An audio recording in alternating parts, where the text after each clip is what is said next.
Hello বন্ধুরা, এই দেখুন গরমের পিটুনিয়া ফুটতে শুরু করে দিয়েছে। প্রতি বছরই হয় আপনা থেকেই।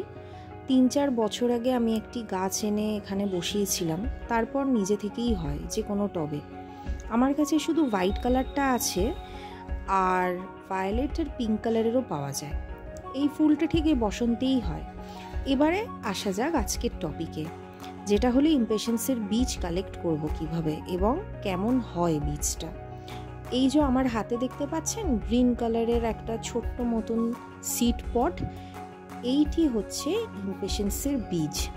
প্রথমে হয় কুঁড়ি, কুঁড়ি থেকে হয় ফুল, তারপরে এই ফুলটি শুকিয়ে যায় এবং তারপরে হয় এই গ্রিন কালারের সিড পট, যেটা শুকিয়ে গেলে হয়ে যাবে গ্রিন থেকে ব্রাউন কালার, এবং তখনই আমরা এই বীজ কালেক্ট করে সামনের বছরের জন্য রেখে দিতে পারবো।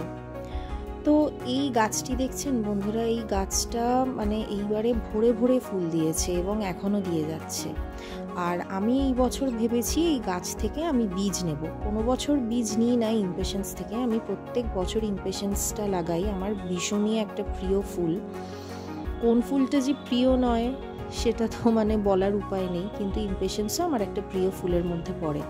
তো এইবারে আমি ভেবেছি বীজ নেব, ওই জন্য বীজ হতে দিয়েছি আমি গাছে। আর এই ইমপেশেন্স গাছের সাথেই আমার একটা পিটুনিয়া গাছও লাগানো আছে একই টবে, এবং 2 ধরনের ইমপেশেন্স এখানে বসানো আছে, একটা লাল আর একটা পিঙ্ক কালার।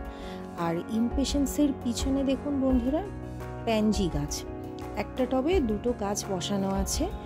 তো প্রচুর ফুল দিয়েছে এবং এখনও ভরে ভরে ফুল দিয়ে যাচ্ছে। কি সুন্দর দেখতে না, পুরো প্রজাপতির মতন, কি ব্রাইট কালার। তো এবারে ভাবছি ইমপেশেন্স থেকেও বীজ নেব। তো বন্ধুরা আজকের মতো এটুকুই, টাটা।